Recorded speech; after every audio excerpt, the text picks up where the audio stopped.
dizer? No dia 25 de abril, celebramos o Dia Internacional do Combate à Alienação Parental.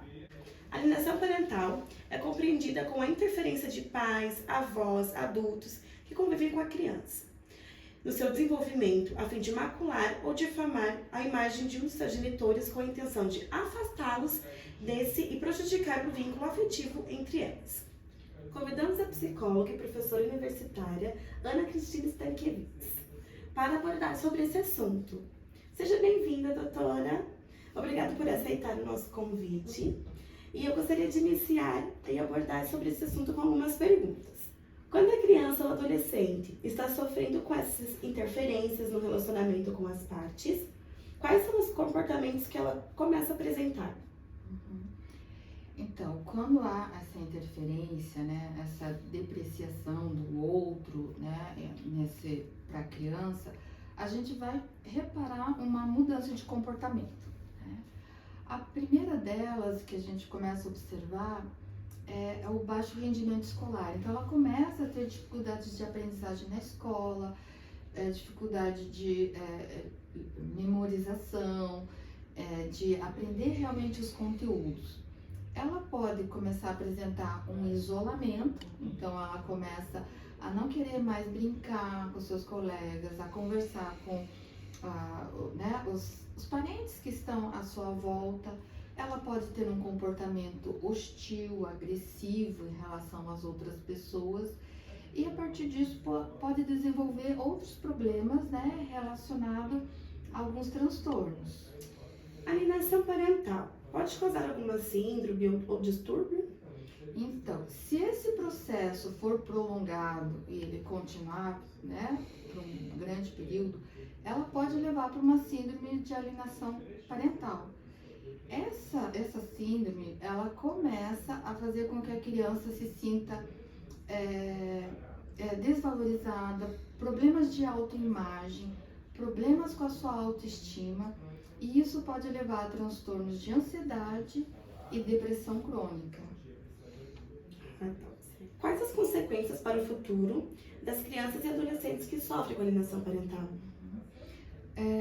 A consequência, né, quando esse período é prolongado, nessa alienação, né, que continua por um grande período, provavelmente essa criança ou adolescente vai ter consequências futuras, né, principalmente na relação da sua autoimagem, da sua relação com o mundo exterior e nas futuras relações afetivas que ele vai ter com as outras pessoas, porque ele vai esses vínculos que ele aprendeu quando pequenininho, ele pode levar futuramente para as próximas relações. Então, com certeza, ele vai ter um prejuízo na sua vida futura, tanto na questão profissional, acadêmica, até o desenvolvimento de transtornos, né? Álcool, drogas, ou uma doença realmente dessa depressão crônica continuar ao longo da vida. Como é a conduta de pessoas que praticam alienação parental, o comportamento dessas pessoas? Então, normalmente a gente observa que aquela pessoa que faz a alienação, né, que a gente chama que é o alienador, né, aquele que vai depreciar o outro, né, em relação à criança. Então, normalmente, ele desvaloriza a outra pessoa, ele tende a bloquear visitas ou dificultar visitas, omitir informações, né, por exemplo, do desempenho acadêmico ou de uma festividade que tenha na escola.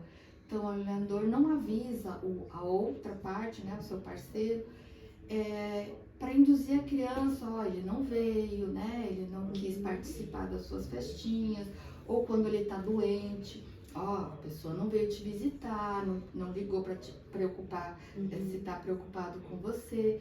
Então, ele começa, às vezes, até inconscientemente, ter atitudes como se fazer de vítima, né, de olha como eu estou sofrendo, olha o que ele fez comigo, né, o que a pessoa faz, né.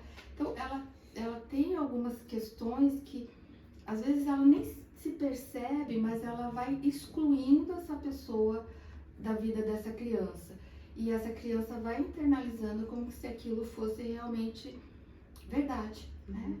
E daí ela começa realmente a ter uma relação de aversão com o outro, né?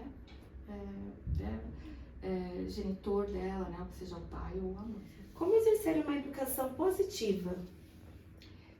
Eu entendo que esse processo não é fácil para nenhuma parte, né? Nem para os pais, nem para a criança esse processo. Então, eu acredito que num primeiro momento tem que estar claro para a criança, né? O motivo da separação. Lembrando que esse vínculo afetivo, esse vínculo se desfez entre os pais, mas que há muito amor por essa criança, né? Que os pais, o vínculo com essas crianças não vai se perder, então ela tem que se sentir segura que esse vínculo não vai se perder. Eu acho importante ter o respeito por essa criança, né?